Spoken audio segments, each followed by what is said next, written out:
This talk was given by Roshi Rafe Martin, guiding teacher of the Endless Path Zendo, a lay Buddhist community in Rochester, New York. Join our practice, in person or online, at endlesspathzendo.org. So today is Saturday, March 21st, 2026, and we'll continue with reading from the most recent book of mine, Finding Your Buddha Smile, coming home to what Zen is really all about. And we're up to chapter 8, which is, Who Am I? Which is the real me? The last Teisho, chapter 7, was about peace of mind, Bodhidharma and peace of mind. But whose peace of mind? Who is it that has or doesn't have peace of mind? Who am I? Or what is the real me? How to resolve this? How do I come home to happiness and find peace of mind? Case 35 of the Gateless Barrier, which is the true Tien, may help us. The case is extremely short and goes as follows. Wu-tsu, that would be Goso in Japanese, who died in 1104 Common Era, asked a monk, the woman Tien and her spirit separated, which is the true Tien? That's it. This brief koan depends on a rather lengthy backstory, which was a popular ghost tale of the Tang era. The version of this story which I'm sharing comes from a text of the Gateless Barrier, which was compiled by Danon Henry Roshi from a variety of sources for use by his students. Danon, as you know, was my transmission teacher, sanctioned me as his heir and as an independent teacher, but he was both a transmitted Kapleau lineage teacher and a Dharma heir of Roshi Kapleau, and also a Diamond Sangha master acknowledged by Robert Aiken Roshi. So he united the two sides of my own lineage background. So here's how the story that the koan, which is the true Tien, really emerges from. In a place called Hanyang lived a man called Chang Kien, whose youngest daughter Chen was very beautiful and the pride of her father. He also had a handsome nephew named Wang Chao, and Chang Kien, as a joke, used to say they would make a fine married couple. The two young people, however, took this jesting seriously and thought of themselves as engaged, being in love with each other. When Chen grew up, a man of rank asked for her in marriage. Her father decided to comply with the offer, and tragedy could not be avoided. Chen was deeply distressed, and Chao, angered and grieving, resolved to leave home and go to another province. The next day he got a boat ready for his journey, and after sunset, without bidding farewell to anyone, he proceeded up the river. But in the middle of the night he was startled by a voice calling to him, "Wait! It's I!" And he saw a girl running along the bank toward the boat. It was Chen. Chao was unspeakably delighted. Chen sprang into the boat, and the lovers found their way safely to the province of Chu. There they lived happily for 6 years and had 2 children. Chen, however, could not forget her parents and often longed to see them again. So they decided to return and ask for her parents' forgiveness. When they arrived at the father's house, her husband went first into the house and apologized to the father for taking his daughter far away from her home, then begged him to forgive them. "What is the meaning of all this?" exclaimed the father. "Who is this woman?" "This is Chen," replied Chao. "Nonsense," said her father. "When you went away, Chen became ill and has been in bed for all these years. That's not Chen at all." Chao went back to the boat and brought Chen back to the house. Being told of this, the Chen, lying in bed, arose and went toward her, and the two became one. Chang said that after Chao had left, his daughter never spoke and lay there as if in a stupor. The spirit must have gone from her body. Chen said that she hadn't known her body was in the house. When she felt Chao's love and saw him go, she had followed him, as if in a dream. But after that, remembered nothing. Wu-men's commentary. If you realize the true one, then you'll know that emerging from one husk and entering another is like a traveler putting up at an inn. If this is not clear, don't rush about wildly. When you suddenly separate into earth, water, fire, and air, you'll be like a crab dropped into boiling water, struggling with your 7 arms and 8 legs. Don't say, I didn't warn you. Woman's verse. The moon and the clouds are ever the same, different from each other, the mountain and the valley. How wonderful, how blessed. Is this one? Is this two? The moon and the clouds are ever the same, different from each other, the mountain and the valley. How wonderful, how blessed. Is this one? Is this two? So, a little bit of background information here. Wrong one, hang on a sec. Yeah. Hakuin, the inimitable Hakuin, called this koan one of the 8 Nanto koans, meaning difficult or hard to pass. Such designations simply mean that Hakuin found this a hard nut to crack for one reason or another, but that doesn't mean that everyone would. Such designations, it turns out, are rather personal and arbitrary. Now, who is Wu-tsu? Eiken Roshi, in his Gateless Barrier, tells us that Wu-tsu was a revered Sung Dynasty teacher and is featured in 4 koan cases in the Gateless Barrier alone. Such repetition is rare, and it implies that Wu men held him in very high regard. Eiken Roshi says that with each of these 4 appearances, Wu-tsu offers, to quote, an original, distinctive, and profoundly humorous presentation. Additionally, Wu-tsu was the teacher of Yuan Wu, the editor of the Blue Cliff Record. So Wu Men himself was directly in his line several generations later. I find Wu-tsu to be especially creative in this case of the true Qian. He takes a popular folk tale and turns it into a koan. And just so we're clear, in straight-on Kaplo curriculum, we're of course a hybrid of Diamond Sangha and by Kaplo official lineage, Japanese rather than Chinese names are used, and in the curriculum that I originally worked on this case in, it was titled Sei and Her Soul Are Separated. Okay? So, just so you know. Now, back to the book. As Wu-tsu was a layman for some 35 years, that is before he took ordination, it's not surprising that this koan presents fundamental wisdom in terms of life's ordinary dilemmas without adding any dharma trappings. In other words, we simply have ordinary people in a tragically ordinary mess. There are no monks, nuns, Zen teachers, Zen students, Buddhas, or bodhisattvas in the case. Nothing at all that smacks of Zen or Buddhism. Instead, a father insists that his daughter marry the man he chooses for her, and naturally enough, she rebels to follow the promptings of her own heart. But this sadly familiar scenario soon opens into something more complex and rich. In choosing personal happiness over familial duty, the young woman is split in 2. One version, the ever dutiful daughter, remains at home in bed, closed off from life.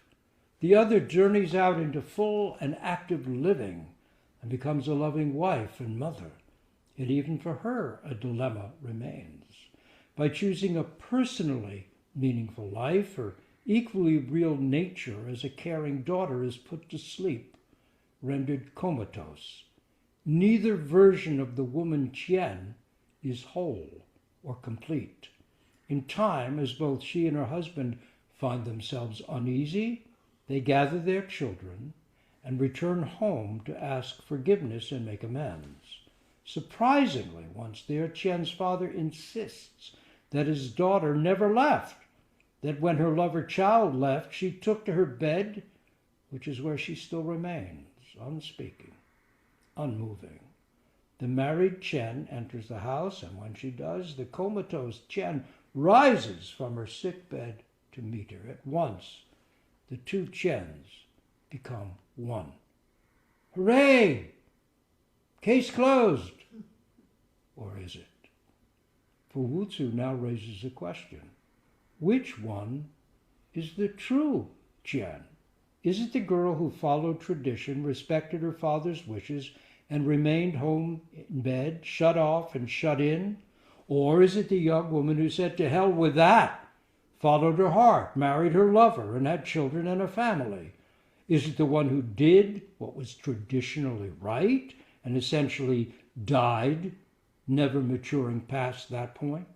Or is it the one who chose personal fulfillment over duty and lived a full and active life, but by ignoring the respect due to parents, lost something equally essential? Is it both? Is it neither? Zen master Wu-tsu used a popular ghost tale, like a popular movie or novel of his time, to explore something intimate. He is turning us about, facing us directly into the question of identity, the foundation upon which our whole edifice of issues and crises, anxieties and errors rests. The root of all that drives and bugs, puzzles and torments us, the root of our own dismay and lack of peace of mind. Beneath such questions as, why did I do that? Or why must I suffer this? Lies a more fundamental question. Who am I? We move through our days like leaves blown about by an unknown wind, or like what Wu-men calls puppets on a stage. But who is it happening to? Shouldn't we know? What could be more essential or practical than being able to say who we are? Who hears sounds with the ears? Who sees colors with the eyes? Who eats and sleeps, grieves and worries, suffers aging and its manifold indignities? Maybe peace, at least a greater degree of it, lies in looking into this. Who or what are we talking about when we say or think, I or me? Do you know? And how is it that we don't know? Isn't that rather astonishing? We don't know who we are? How can that possibly be? And yet, is the real me the one running anxiously off to buy kitty litter, or the one sitting in the zendo, vowing to save all beings? Is the true me washing the dishes or daydreaming about an upcoming vacation? Is the genuine me working late to make the extra buck, or the one cutting back to make time for family and friends? Is the true me enjoying success or in despair over climate change? Is it both or neither? Which, indeed, what is the real me? Is my mind the real me? Knowing joys and sorrows, plans and dreams, that understands when spoken to, that answers yes when asked, are you here? Or is the real me the body that cries ouch when stubbing a toe, feels the dentist's drill, knows hunger and fatigue? And what about death? What happens to the real me, myself and I, when death comes knocking? Where do I go? Why do I know so little about my own life and death? How can I be so ignorant of what's essential? How did I get into this mess? Where and what is this I'm so concerned about anyway? If we say, I'm the one who yearns for enlightenment and longs to save all beings. That's the true me. Don't we ignore the reality of our petty, everyday thoughts? The rage at the driver who cuts us off. Endless replays of things we said or should have said. The sudden unexplained grief over a toy we lost when we were 6, and so on. Yet if we concur and say, right, okay, yes, that's who I really am, that's the real me, haven't we ignored the reality of our own deepest aspirations? Aren't they real too? Leonard Cohen, in My Secret Life, from the album 10 New Songs, summing it up in his uniquely insightful way, says, I smile when I'm angry, I cheat and I lie, but I die for the truth in my secret life. But I die for the truth in my secret life. And here's transmission case 4 of Denkoroku, record of the transmission of light. Upagupta, the 4th ancestor, attended the Venerable Sanavasa for 3 years, then finally shaved his head and became a monk. Sanavasa asked him, has your body or mind left home? The master replied, truly, it is my body that has left home. Sanavasa said, what has the sublime truth of the Buddhas to do with body or mind? On hearing this, the master underwent great realization. What has the sublime truth of the Buddhas to do with body or mind? But if the essence is neither the one nor the other, what is it? What could it be? I know I'm here, I hear sounds, I understand when spoken to, I see colors, I taste tea, I feel heat and cold. But where or what is this I? This me? Is there an essence, an essential, unchanging core? Or is there only, now I'm 8 years old, now I'm 80, now I'm into stamp collecting, now I'm collecting Buddhas, now I'm looking for a job, now I'm retired, now I'm crossing a river, now I'm flying in an airplane. Maybe one day we find that we've simply had enough and we call out, help! Buddhas, Bodhisattvas, help me be whole! But what makes us unwhole? What is our problem? And if we're not already whole, can wholeness be acquired after the fact by putting fragmented pieces together? Humpty Dumpty suggests otherwise. In his book, The Snow Leopard, Peter Matheson, noted naturalist, explorer, writer, and then eventually Zen teacher, now unfortunately gone, wrote of visiting a Tibetan Lama in Dolpo, whose temple had been built onto the side of a sheer cliff. Because the Lama had crippled, arthritic legs, he could never leave his precarious hermitage. Matheson asked him if, given this, he felt trapped there.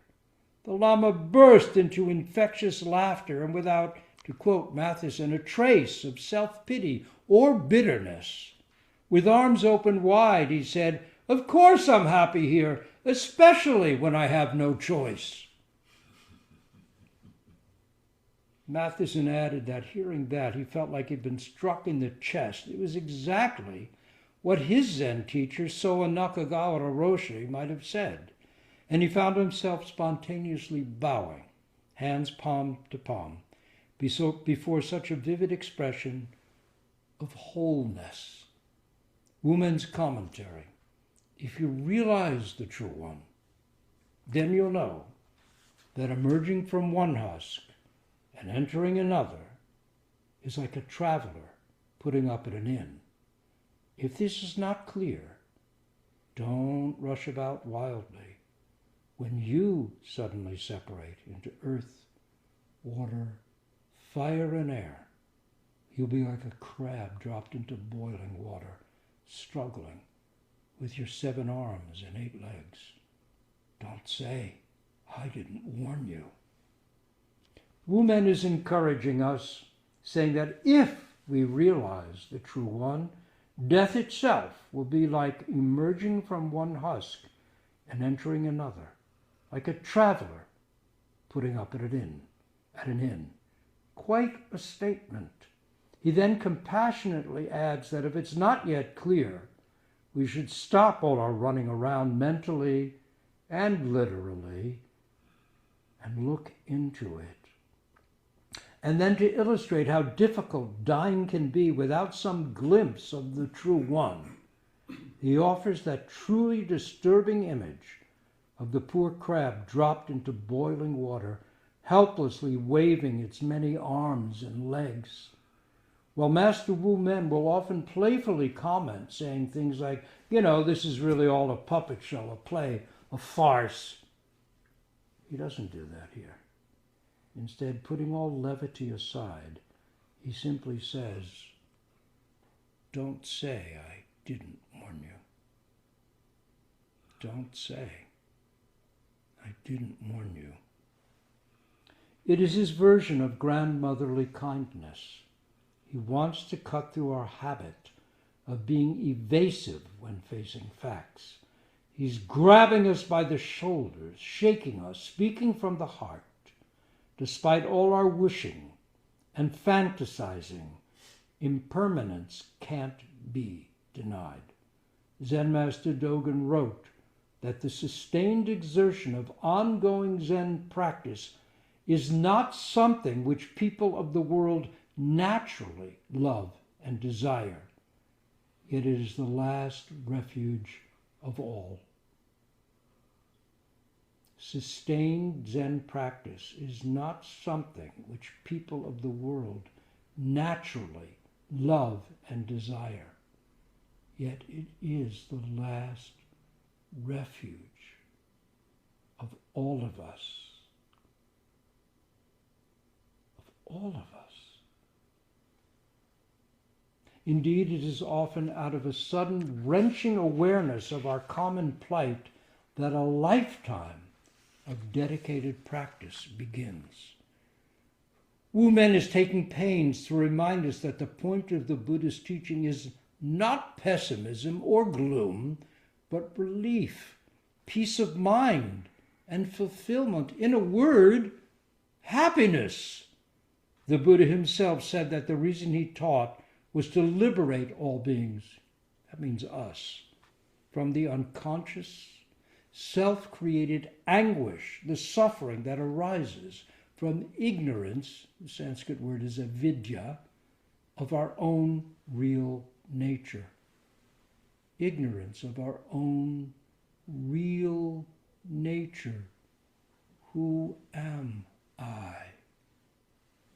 A brief Buddhist parable makes this clear.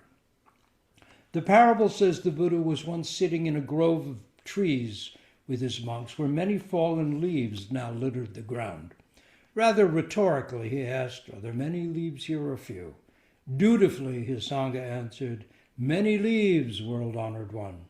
He then picked up a small handful of leaves and asked, "Do I now hold many leaves or few?"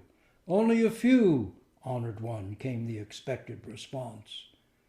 Then the Buddha said, "What I've realized through great enlightenment is like the many leaves, but what I teach is like this small handful. For I teach only what is conducive to the ending of suffering. I teach only what is conducive to the ending of suffering." The Buddha didn't say life is suffering, tough luck. Rather, his first noble truth is that an unrealized, self-centered, immature life will, by its misguided nature, necessarily be filled with anguish. We will make unnecessary mistakes, unforced errors, create problems, cause harm to ourselves and others due to our primal ignorance of our actual unself-centered nature. But realizing that we can go on from there, we each have the potential to mature further, and that changes everything. Hence the remaining three noble truths, which reveal how to live so as to cease self-caused suffering, cease causing unnecessary harm to ourselves and others, and actually be at peace and happy, just as we are. The Buddha emerged from his 6 years of intense effort with a smile on his lips. Where did that smile come from? Wu Men, with this horrible image of that pitifully wriggling crab dropped in boiling water, is not simply talking about death and our fear of it. He's talking about coming fully alive.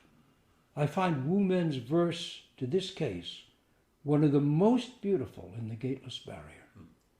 The moon and the clouds are ever the same, different from each other, the mountain and the valley. How wonderful, how blessed. Is this one? Is this two?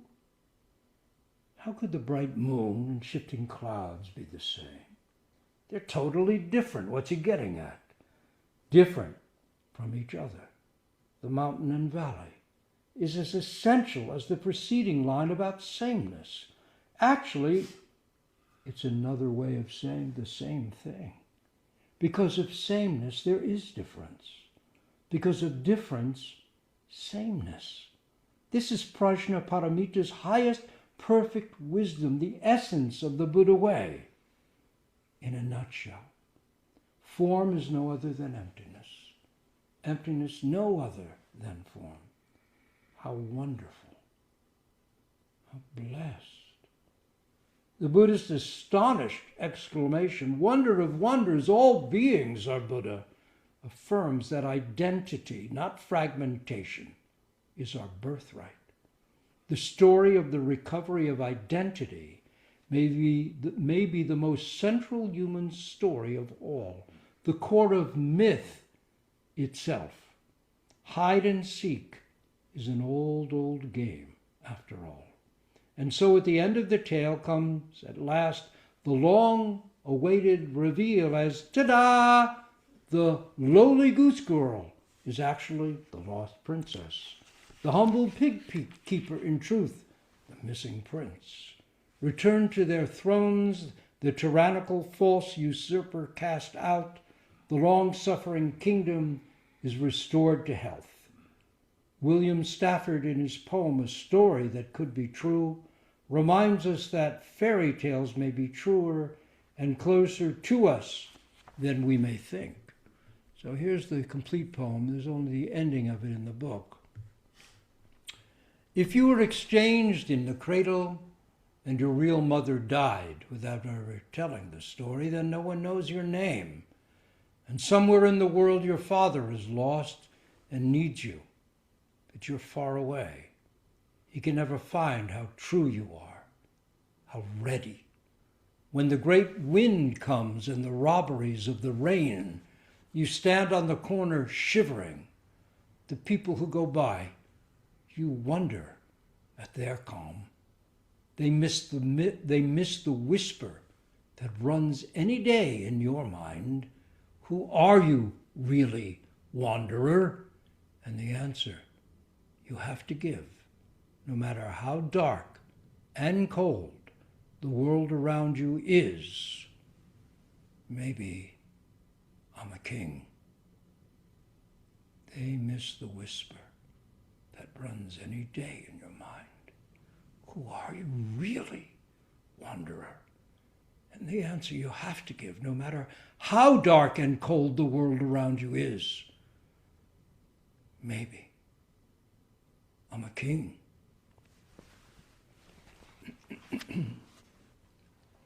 1,000 years ago, Zen master Wu-tsu took a popular tale of his time to tell a story that could be true. Wu Men, who put Wu-tsu's koan into his gateless barrier, after reassuring us with beautiful lines of moon and clouds and wonderful and blessed, then pulls the rug out from under us with one last line. Is this one, he asks, or is this two? He's challenging us again, saying, let's not get complacent and start swooning over how beautiful things are without knowing it for ourselves for real. Tell me then, which is the true Qian? How will we show it? How will you show it and make it clear? Some 500 years or so after Wu Men, Zen Master Hakuin wrote one of his brilliantly humorous verses on this koan.